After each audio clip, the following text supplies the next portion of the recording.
Welcome to the Loved Called Gifted podcast. This is your place to come for musings about spirituality, identity and purpose. I'm your host, Catherine Cowell.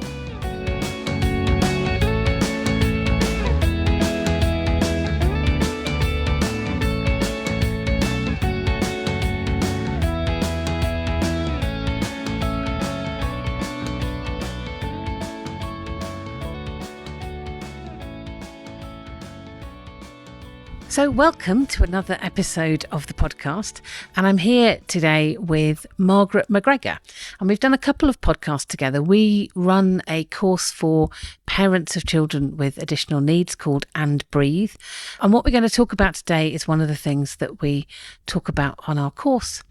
So thank you for being here, Margaret. Thank you for having me. And we're here on a very wet and windy morning, so you might be able to hear the wind in the background. But one of the things that we cover on our course is some thinking about what kind of parent is God. So we inherit parenting ideas from our own upbringing, from our culture, from the communities that we're part of. And that kind of traditional view of parenting would tell us that the job of a parent is to be in charge, amongst other things, to impose consequences if our young persons are not behaving the way we think they should, and to offer rewards for good behaviour. And there's lots of other things involved in parenting, like teaching and nurturing and all of those other things. But there is this kind of view of traditional parenting which suggests that as a parent you can do quite a lot of controlling of the behaviour of your children. And we tend to view God's parenting through this cultural lens of being in charge, telling us what to do, imposing consequences, offering rewards. And then what happens is that tracks back to a belief that if we are good Christians, that's what our parenting will look like. And if it doesn't, then we can get all sorts of messages, both internally, I think, from our own expectations of what our parenting might look like, and from the people around us that suggest that we are not good parents. But that leads us to a question, really, which is this how God parents us? And we're not sure that it is. Yeah, I think the traditional view of God, which a lot of people see God as, is a man with long white hair, big beard and a stick. That's how they see that God is saying, you shouldn't be doing that. You're doing the wrong thing. And that, I think, is a very traditional view of how people view God. And similarly, that God is our Father, therefore that is how he parents us. A very disciplinarian, can't say disciplinarian? That word. Yes, disciplinarian view, and lots of consequences that are generally punishments. And rewards. I think Yes. there is a view that if we're behaving well, then good things will happen. Yeah, no, definitely. And we know, don't we, that particularly if you are parenting children and young people with additional needs or with attachment problems, all kinds of things really, that traditional perspective of how parenting will work often doesn't. Yeah. We often start with traditional parenting when we start as a parent. And then our children, we read lots of books. I read lots of books as a parent, looking about how I would want to be a parent and everything. And it seemed to all make sense.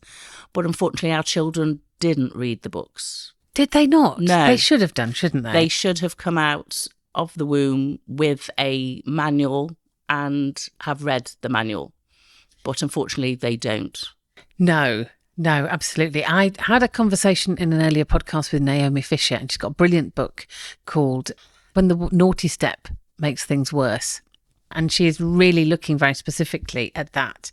What do you do, and why is it this view of I'll impose consequences and my children will behave better? And actually that isn't how things work. And she explains that very eloquently. But I think even for people who are not facing the challenge of parenting children who are neurodiverse or have differing needs, that means that system doesn't work. I think all of us can actually be quite damaged by this view of God as a disciplinarian. Yeah. Something that we focus on the course is all about relationship and building relationship. And we look at relationship with God and our own parents and our own children and our partner, if we have one. And relationship, it all boils down to relationships. and a good relationship. The fact that actually, if we love God and we know he loves us, that we want to do the right thing, but that's built out a relationship, not from fear of being hit by the stick that we are seeing waved around from heaven. So that's why we wanted to look at the Bible to see, what does the Bible say? How is God parenting us? Yes. And I actually think that, I mean, we'll come to this later, but I think that we also know from our own experience that the picture that we're painting of God isn't actually the parenting that we experience. No. But in Luke's gospel, so in the story of Jesus' life that Luke wrote, Jesus was wanting to help people to understand what God's parenting is like.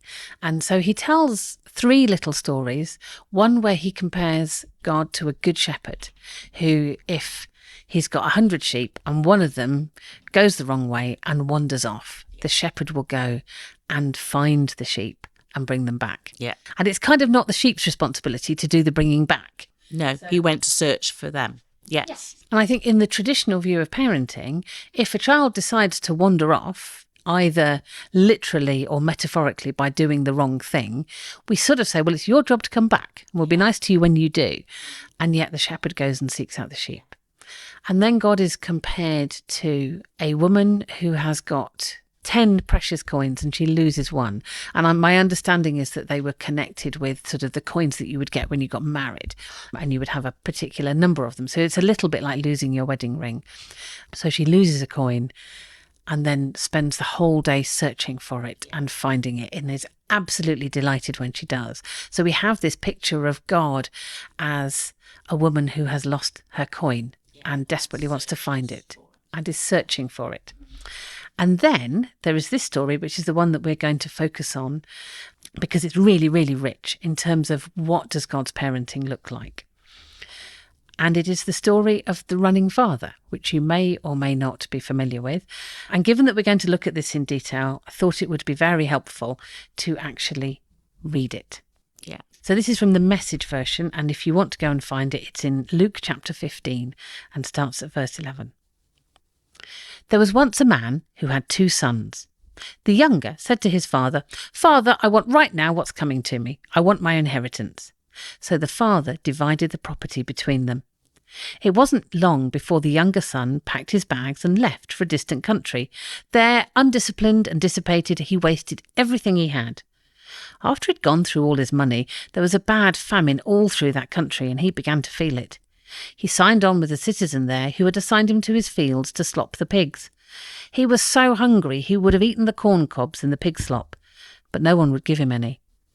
That brought him to his senses. He said, "All those farm hands working for my father sit down to 3 meals a day, and here am I starving to death. I'm going back to my father. I'll say to him, 'Father, I've sinned against God. I've sinned before you. I don't deserve to be called your son. Take me on as a hired hand.'" He got right up and went home to his father. When he was still a long way off, his father saw him. His heart pounding, he ran out, embraced him, and kissed him. The son started his speech. "Father, I've sinned against God. I've sinned before you. I don't deserve to be called your son ever again." But the father wasn't listening. He was calling to the servants, "Quick, bring a clean set of clothes and dress him. Put the family ring on his finger and sandals on his feet. Then get a prize-winning heifer and roast it. We are going to feast. We're going to have a wonderful time. My son is here, given up for dead and now alive, given up for lost and now found." And they began to have a wonderful time. All this time, his older son was out in the field. When the day's work was done, he came in. As he approached the house, he heard the music and dancing. Calling over one of the houseboys, he asked what was going on. He told him, "Your brother came home. Your father has ordered a feast, barbecued beef, because he has him home, safe and sound." The older brother stomped off in an angry sulk and refused to join in. His father came out and tried to talk to him, but he wouldn't listen. The son said, "Look how many years I've stayed here serving you, never giving you one moment of grief, but have you ever thrown a party for me and my friends? Then this son of yours, who's thrown away your money on whores, shows up, and you go all out with a feast." His father said, "Son, you don't understand. You are with me all the time, and everything that is mine is yours.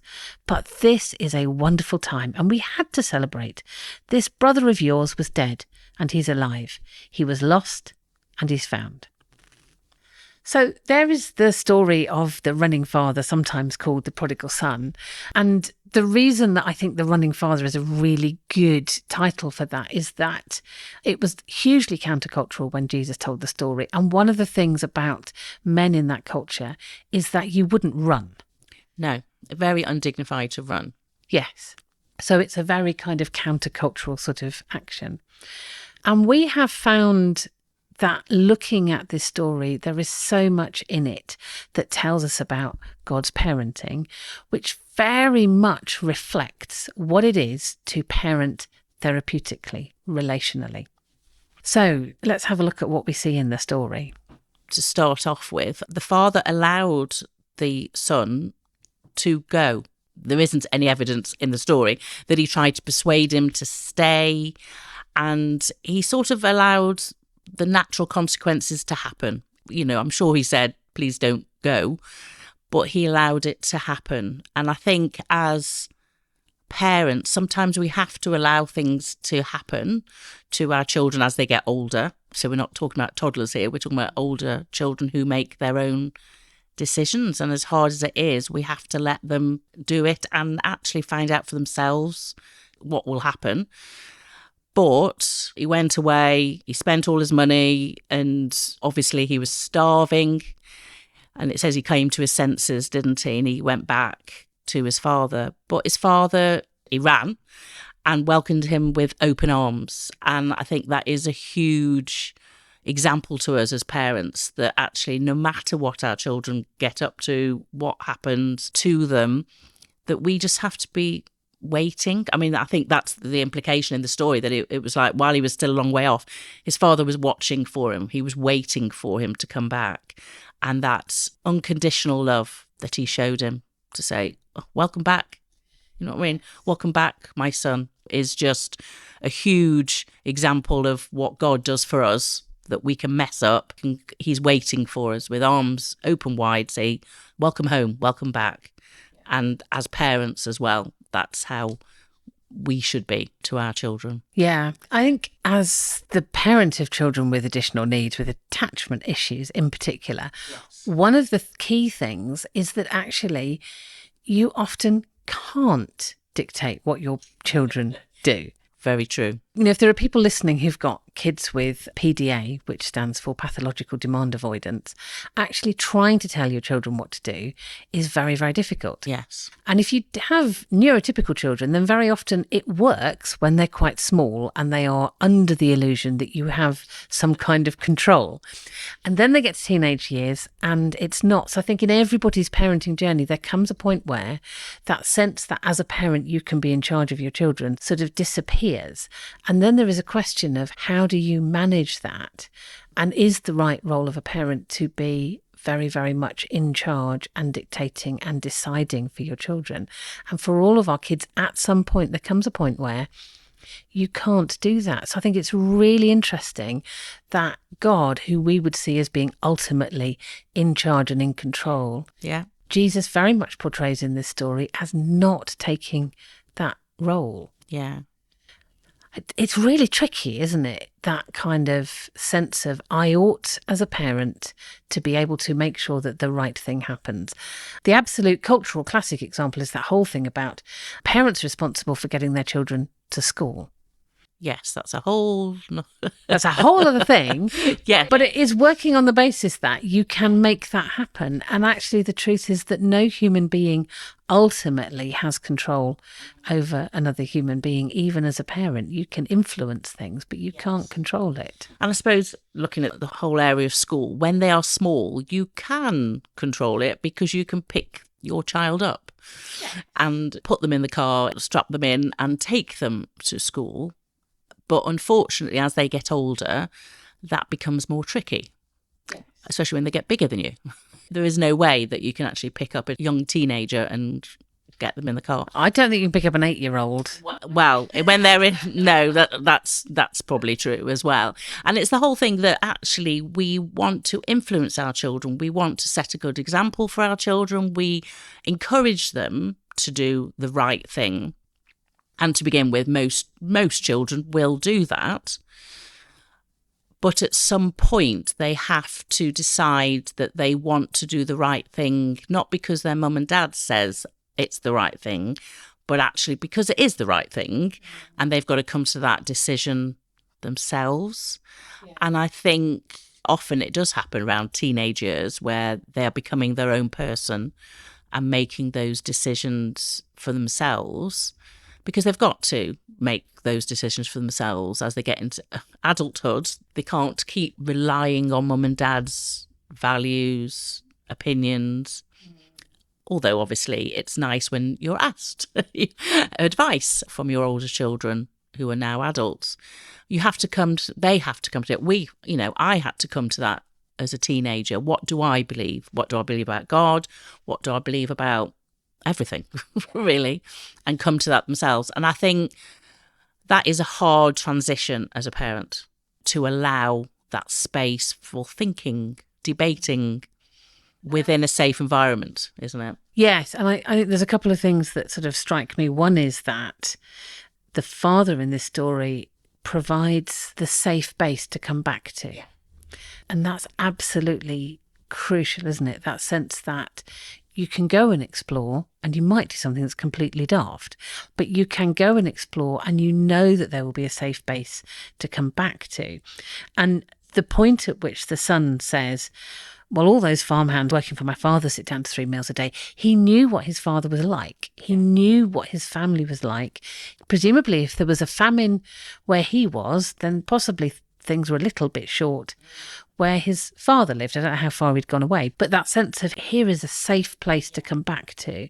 And a really core principle of therapeutic parenting is continuing to be that safe place to come back to. Whether it's just that your child has kind of become dysregulated and gone off in a strop, or whether they have actually left and are coming back, that sense of kind of being there. And so his previous life with his father meant that he knew that his dad would be there for him. Yes, and he believed that despite what he had done, he had the option of coming home. Yeah. So ultimately it was safe. He didn't quite think that he would be able to be a son again, but he believed that this was a safe place to come back to. Yeah, and that his father was a good human being who would look after him, even though he didn't deserve to be his son, which is what the son's point of view. Although you actually see that his father did treat him as a son, welcomed him straight back into the centre of the family, and didn't take what had happened before into account at that point. He welcomed him back. One of the things that we talk about on the course is this principle of striking when the iron's cold. Yeah. So the key thing about relational parenting is that you are looking to build relationship, and you are looking for all of the options, all of the opportunities that there are for warmth and relationship and love and connection. And so the fact that the child has come home means that at that moment, the priority is absolutely connection. And that's not to say, I think one of the things that I think looking at this story imaginatively is that we can only see, I mean, it's a story that Jesus made up for the purposes of telling us stuff. But then you think about what might be the events around that be, and at what point might there have been a conversation with the son about what had gone on. Yeah. A gentle kind of thinking conversation about, okay, so I wonder how might you handle that next time? What have you learned about managing money? And there's no questions, is there? The father came home, welcomed him back, and obviously threw a party for him because he was so pleased he'd come back. I mean, you wonder whether the father actually knew what had gone on. I mean, I suppose the state of him, he probably smelt of pigs and looked hungry, looked emaciated and all the rest of it. Who knows? But at that moment, when he welcomes him home, he runs, embraces him, kisses him, throws a party. There's no questions at that point, like you say. Later you wonder, I'm sure there would have been questions like, where have you been? Tell us a bit. Tell us about what's gone on. But I think But I think the way that the father is speaking to him and also to his brother does suggest that that would have been quite a therapeutic conversation. Yes. That it wouldn't have been a conversation that is sort of accusatory, because that's not the tenor of it at all. But I think he did know a bit about what was going on, because the older son knows. He says he's thrown away your money on whores and shows up. Ah, true. So they did know. Have had the spies out. They've got some idea of what's going on. Yes, so they had some idea. And even so, he just embraced and kissed him and threw a party, which is amazing. But we talk about sort of unconditional gestures of love and affection, don't we? And quite often when our kids are having a difficult time, sometimes love and affection they find difficult to cope with, and they find contact with us difficult to cope with. And so one of the things that we often talk about doing is just finding little ways of reminding our kids that we love them. Yes. And that can be simple, like I know when we were going through a tricky time in our family, delivering a takeaway I knew they enjoyed to their bedroom door, or even texting your child, even when they've had a rant at you, just night, love you, at the end of the day, every night. They know it. It does pay off because it goes in. They know they are loved, despite everything that is going on, that they know they are loved. And actually, when the chips are down, they do come back to you. And this is what happened in this case, that he thought, well, actually, I've come to the end of myself. There is nothing for me wherever he was, that literally there is nothing. Yeah. I'll go back to my dad. Yes. Because I know I'll get fed. That, the basics, survival, I know I'll get fed. Yeah. That was the only thing he was thinking of at that point. I'll get fed. The servants get 3 meals. At least I'll get fed. I am really struck by the level of manipulation that the son is engaging in, and the fact that his dad has nothing to do with the manipulation. So there's a confidence standing his ground that the father does. But the son is coming back having thought this through. And very often our kids, for survival reasons, I think particularly children who've got attachment issues, they are trying to work out how to survive in a world that they believe is unsafe. And one of the ways that you survive is that you are quite manipulative. So he's got it. He's like, well, I'll come and work for you. And you can imagine the conversation. I can imagine having had conversations. I can imagine that kind of thinking, which is, well, actually, if I go and I say, well, I'll be like one of your hired hands. I can remember conversations about money that I've had with my kids in the past, where it's sort of like, well, if I do that, then you'll have to do this for me. So if I go and work out in the fields like one of your servants, well, you've got to pay me because you pay them. Yes. And at least feed me. Yes. But actually, the father is not getting dragged into that. No. And I can remember that temptation to kind of get dragged into these complicated conversations about, well, you do this, I do that. Yeah. Yes. Or the last time I did that, you did this for me. So this time, if I do this, then you have to do that because you did before. And you kind of, and actually there is a real power in therapeutically stepping back from that and saying, no, I'm not going to be manipulated. This gesture of love, which is coming from me, is not going to be because you think you've earned it. Yeah. So it's not, the party is not going to come after you've spent 3 weeks working in the field and then I will let you come back, which is very much the traditional parenting thing, isn't it? Yeah. You have to earn your way back. Yeah. So the father in the story stands his ground and just loves. He is in charge. He is in charge, just very subtly. A different version of being in charge than the traditional parenting in charge, how it looks. Yes, it's much more about being in charge of yourself than it is about being in charge of your children, sort of being in charge of what you are going to do. Yeah. And actually that's part of, in the context of what's sometimes referred to as non-violent resistance or connective parenting, which is one model of therapeutic parenting, relational parenting. And what you're talking about is kind of enhancing your presence with your children. So you're enhancing your influence. And part of that is not being manipulated. Yeah. And I often say it's like the only person you can be in charge of is yourself. Absolutely. Because you cannot force anyone by hook or by crook, nice means or otherwise, to do anything they don't want to do or are incapable of doing. Because sometimes our kids really struggle. It's not that they won't, it's because they can't do something. So the only behaviour you can change is your own. In most situations. And by changing your own behaviour, that actually changes the atmosphere and does come round to actually changing behaviours in the children as well. Yes. But it's more subtle, and it can be seen initially, and I know people have said this to me, and I know they've probably said it to you as well, and lots of parents get this, that you're being too soft on them. Because they see what is happening in the moment, but they don't see the long plan that we have, that actually we're building relationship with these kids. And actually, there is no point, and it's very tempting when a child is coming back, child, adult, in this situation coming back. If, for instance, you lose a child in a park, I've been there, where the child's like hid under a bush and come out the different side and they don't know where you are. That actually, when you do find them, your initial response, because you've been really anxious, all emotions are heightened, you go, where the hell have you been? Yes.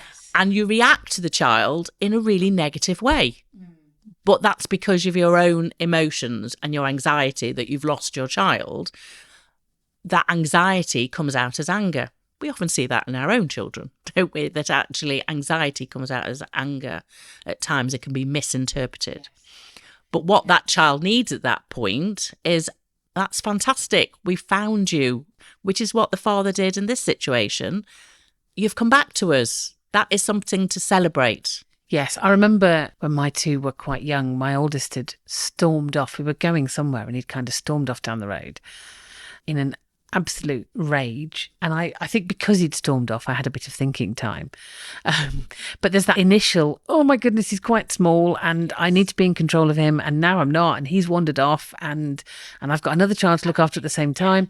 And then as he kind of got over his strop and he was coming back, I had that kind of thinking moment to think, okay, how do I respond when he gets back to me?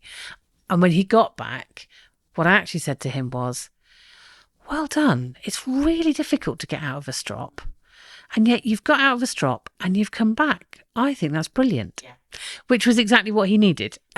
Because next time he has a strop, you hope that he'll remember the previous time that he came back and got a good response from you, rather than a telling off or a negative response. Because if he's going to get a negative response in that situation, he's thinking, well, what's the point in going back? Absolutely. Because I'm actually going to be shouted at. Yes, going back is now there's a bigger barrier to go back because there is fear that is attached to that. I mean, I have to say, Margaret, that it was years before I sort of really learn. Yes, I know, it takes it's a long learning time. process. But for me as a parent, it was a real kind of learning moment that I thought, actually, that was the right way to respond to that. Yeah. And I am going to learn to do that more often. And I think we do learn from our good moments as much as our bad moments. Well, the word you're using is respond. And that's the thing, because often we react. Yeah. And our reactions can be more negative. Yes, so it's how do we continue to provide this sort of safe space that says, actually, there is always a safe space to come back to. But going back to what you were saying before about the kind of responses that we get from other people, I think it's really interesting that Jesus is very deliberately portraying God as countercultural in the degree to which God loves us. So this is the third of those three stories. And so God is compared with a shepherd. Well, shepherds were not seen as being decent members of society. So you couldn't be a witness in a court of law if you were a shepherd. They were very much outcasts. We know what the position of women was. So the woman at home looking for her coins. And then we have a father who is not behaving the way that a good Jewish father should behave. No. And so what we are seeing in that story, for those of us who have parented and really felt looked down upon, I think there is an invitation to see that God knows what that feels like. Yeah. That God is with us in the middle of that social stigma about, actually, your parenting isn't the way that we think it ought to be. And it's having that confidence to be countercultural, because it can feel as it quite counterintuitive. It can go really against everybody around you. Yeah. And I think that's as well, those of us that have children with additional needs and attachment issues, we often try and need to build a village round us who understands it and are hopefully parenting in a similar way. Often that's after the journey, though, of trying to behave in the way that the village that is around us in the first place thinks we ought to, and discovering that that doesn't work. Yes. And you just hope you find someone in the village that does get it, or you find someone and have to move village sometimes. Yes, absolutely. Have to move villages. And I think with the story of the prodigal son, the running father, because obviously we're concentrating a lot on the father, what happens later in the story is the other brother, the older brother, who is saying it's not fair. And many of us are dealing with siblings, and we need to respond to our different children in different ways according to what they need. And there is such a temptation, particularly when the other child is playing the it's not fair card. There is a huge temptation to feel, well, I need to go back then and show that I am fair. Yes. And that there is a consequence to this. But that self-confidence that the father has in this story is that he doesn't do that. No.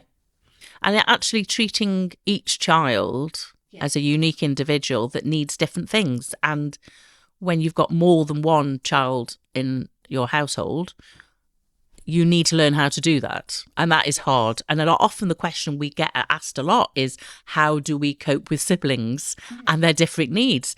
And actually, there's not a lot out there. A lot of families out there are struggling with this. But it is about treating each individual child and juggling, and it is hard, juggling the needs of more than one child. It is hard. There's no two ways about that. But I think in this situation, the running father is this is what I'm doing for my son. Yes. And points out what he has been doing for the older son. So he says, doesn't he, son, you don't understand. You're with me all the time. Everything that is mine is yours. And then invites him into relationship with the one who's come back, because he suddenly labels him as his brother. He says, this brother of yours was dead and he's alive. Something I've just realised, consequences of actions. The younger son had his inheritance already, has squandered it. He's come back, and the father saying, everything I have is yours to the older son, which means the consequences of the younger son's action, he has no longer got an inheritance.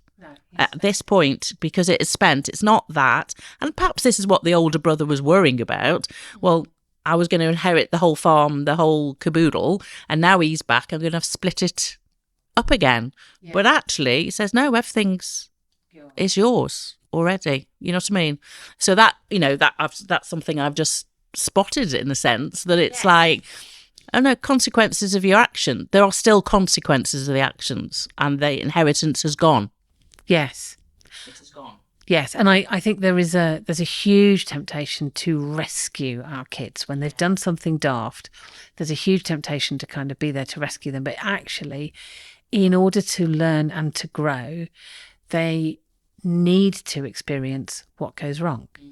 So if they've run out of money, I mean, I've been in this situation that, son runs out of money and you think, I really want to step in. But actually, if they're going to understand how to manage money, it's important that the running out of money equals running out of money. Yeah.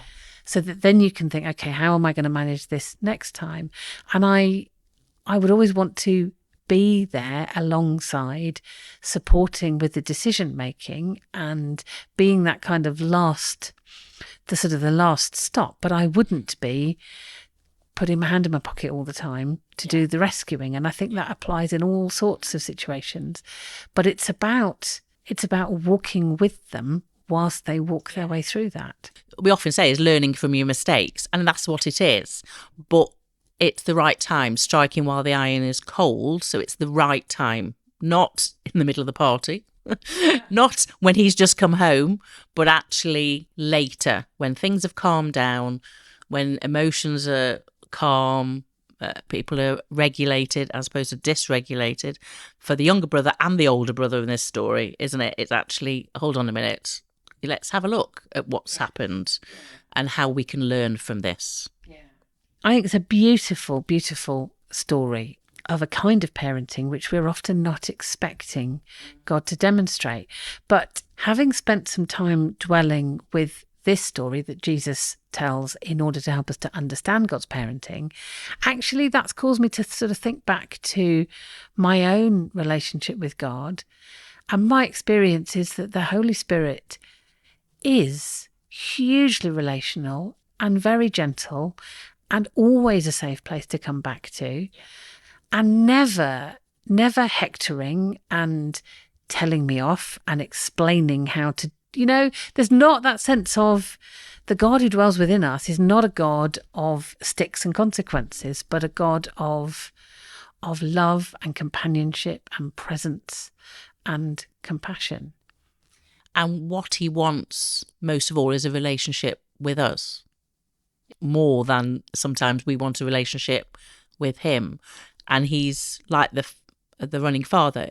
He's standing, like looking through the window. He's waiting for us to come back.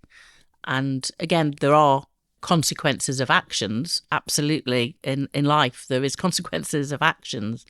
But the first thing is he's waiting to embrace us, to kiss us, to welcome and throw us a party, which is a beautiful way of looking at our relationship with God and how he is to everybody.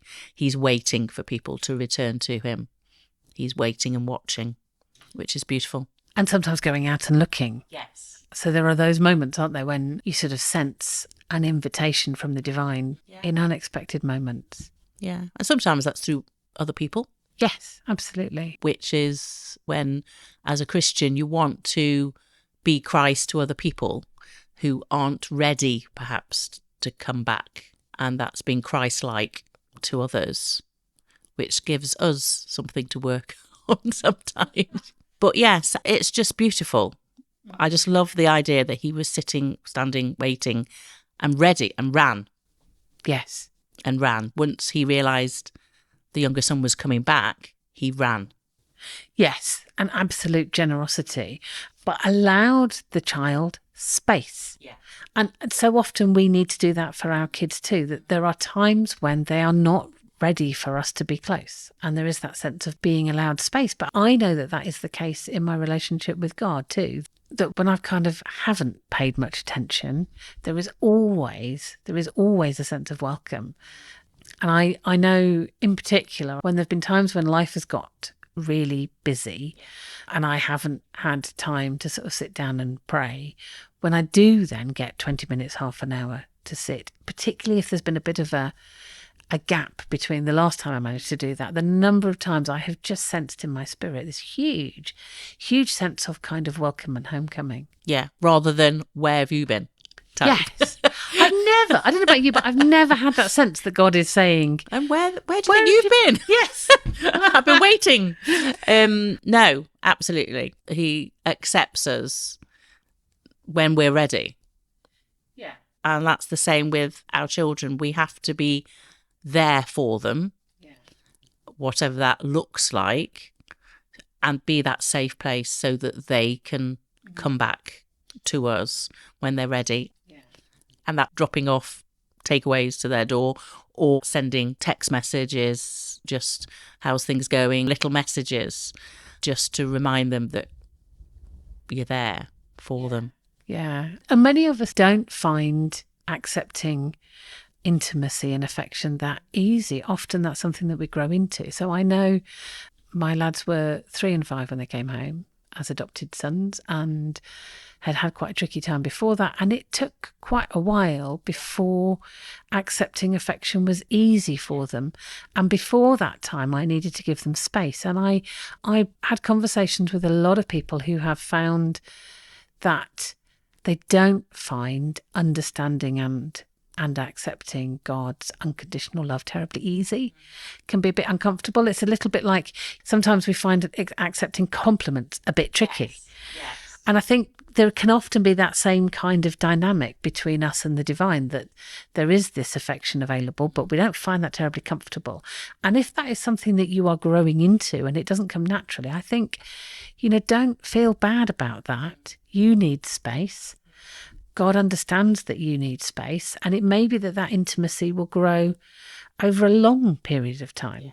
When I look back, I know that I would have called myself a Christian. I think I had faith from when I was really small, but it was years and years and years and years before that kind of began to grow into an inner sense of connection and affection. But God has walked with me through that. And more recently, as well as God's fatherhood, I have sensed also God's motherhood. But that's a more intimate kind of connection, and that has come much later in life. But it has helped me to see how my mothering is a reflection of God's mothering of me. Yeah. And then you kind of enter a whole other realm of understanding how loved you are. In this story, the mother is not mentioned. No. It is probably a story of its time. Yeah. In that the males are more prominent. You don't know how many other children they have. They probably had more children. But I think even in that society, Jesus is really making a point.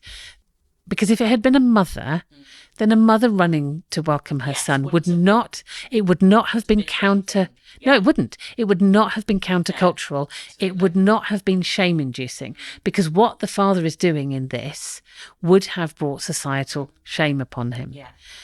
If the mother had done that, it would have been absolute. There would have been no question. So it helps to make people stop and think about what's actually going on in this story, isn't it? Rather than just, oh, well, yeah, of course. Yeah, that would happen. Yeah. Yes, but the father, the one who needs his dignity, who needs his place in society. And we so often find ourselves, I think, as parents, particularly of parents of kids who struggle, we so often find ourselves feeling shamed. Yeah.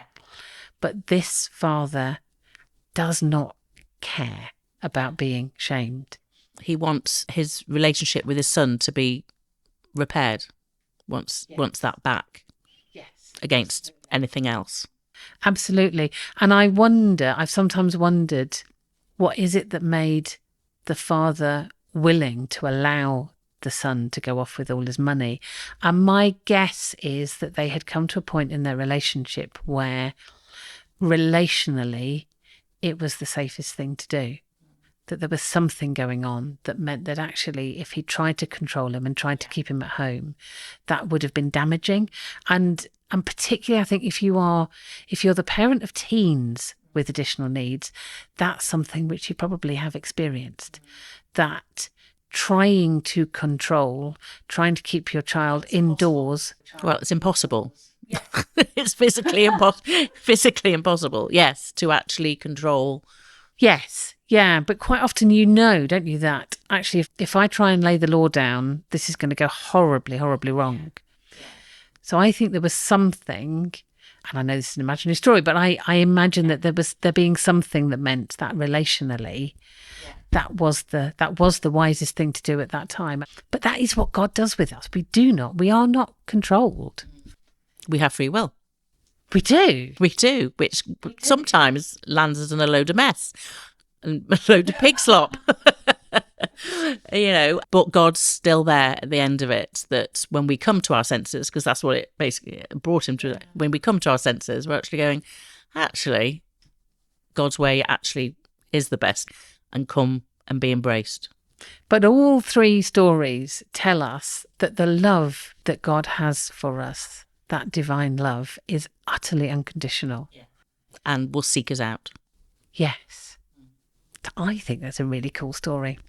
And I think there's a lot in it for us, both as individuals and as parents. Yeah, it's really refreshing to look at it from what's happening with the father, as opposed to, we often look at the son's actions, don't we, more than how the response of the father is, other than, yes, he welcomed him back. Yes. And I think for those of us who are wanting our parenting to be relational, to see God's divine parenting of us being so relational and so therapeutic and so wise. It's really interesting. The first time I began to notice that this is an absolute case study in how to do therapeutic parenting, I was looking through it, and there's lots and lots of little details, I think most of which we've drawn out. They said, well, yes, and he's done that. And that's what you're recommended to do by this person. And he's done that. And that's what this kind of parenting we're recommended to do. So, yeah, I think it's very rich. And I think that for all of us, if today you are wondering, am I loved? Yes, absolutely. Yes. Does God walk with me through this really tricky, messy journey of parenthood, of fatherhood and of motherhood? Yes. Does God know what it feels like when it's all going wrong and when you have allowed your child some freedom and you are waiting, you're playing the long game? Actually, God is sitting with you as you're metaphorically looking out the window, hoping that this will come right. Yeah, definitely. So there we go. Do you think we've missed anything? We've covered everything Yeah. in a roundabout way. Yes. Well, thank you very much, Margaret, for this conversation. It's been great. Thank you. And if this sort of whets your appetite for wanting to know a bit more about our therapeutic parenting course, then you can find that online. I will put a link to that in the show notes. So we run it sort of about 3 times a year online. And particularly it has an emphasis on parenting of children with additional needs of all kinds, really. I think it's most helpful if you've got kids with some kind of neurodiversity, but I think there are things in it, whatever the issues are. We do it online so you can join fairly easily, and it really links kind of parenting and spirituality. Yeah. And people who've come on it have said it's a unique course that combines it because it's looking at relationship and starting with our relationship with ourselves, with God, with our children, everybody around us, really, and using different therapeutic parenting techniques, seeing what works for you and your family. So it's not prescriptive. I think that's the thing. It's people pick what they feel is going to work for them and their family. Yes. And it's a way of building another village. It is, which is really lovely. We all often need a new village. Yes. Extend the village. Absolutely. We've done a couple of other podcasts which are looking at other elements of things that we've looked at. So looking at pace, so playfulness as a spiritual practice and as a parenting thing. And then pace is a particular therapeutic parenting technique. So you can find those. And if there's something about this idea of God's motherhood that interests you, I have written a book about that called Finding God's Feminine Side, which you can find on Amazon, and I'll put links to that. And our website for the parenting stuff is andbreathe.org.uk. So I think that's everything. So thank you very much. Thank you. Hope you enjoyed this episode of the Loved Called Gifted podcast. If you'd like to get in touch, you can email lovedcalledgifted@gmail.com. You can find a transcript of this podcast at lovedcalledgifted.com, and that's also the place to go if you're interested in the Loved Called Gifted course, or if you'd like to find out about spiritual direction or coaching. Thank you for listening.